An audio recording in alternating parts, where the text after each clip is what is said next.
Hello guys. So let's talk about Kubernetes architecture.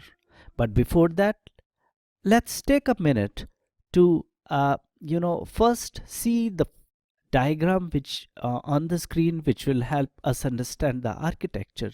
So this architecture of Kubernetes provides a flexible, loosely coupled mechanism for service discovery.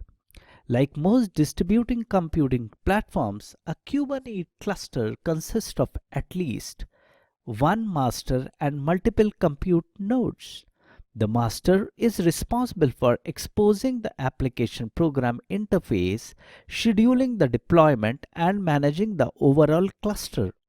Each node runs a container runtime such as Docker or RKT, along with an agent that communicates with the master. The node also runs additional component for logging, monitoring service discovery, and optional advanced.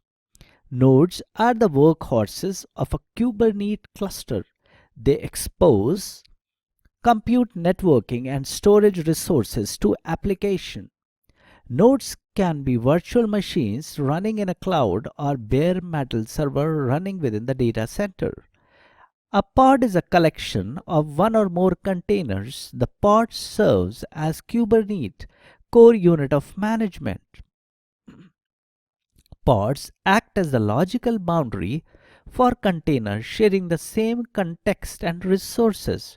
The grouping mechanism of pods make up for the difference between containerization and virtualization by making it possible to run multiple dependent processes together.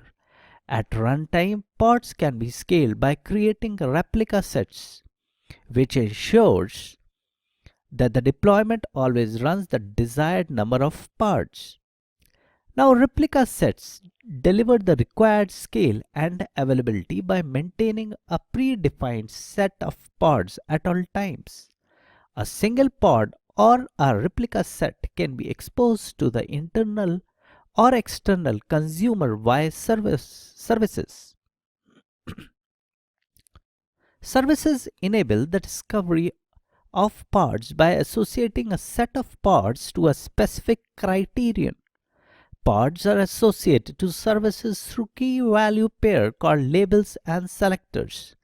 Any new pod with the labels that match the selector will automatically be discovered by the services. This architecture provides a flexible, loosely coupled mechanism for service discovery.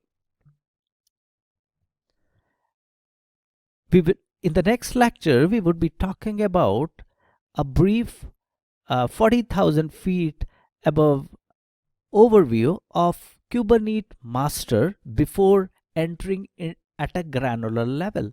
Thank you.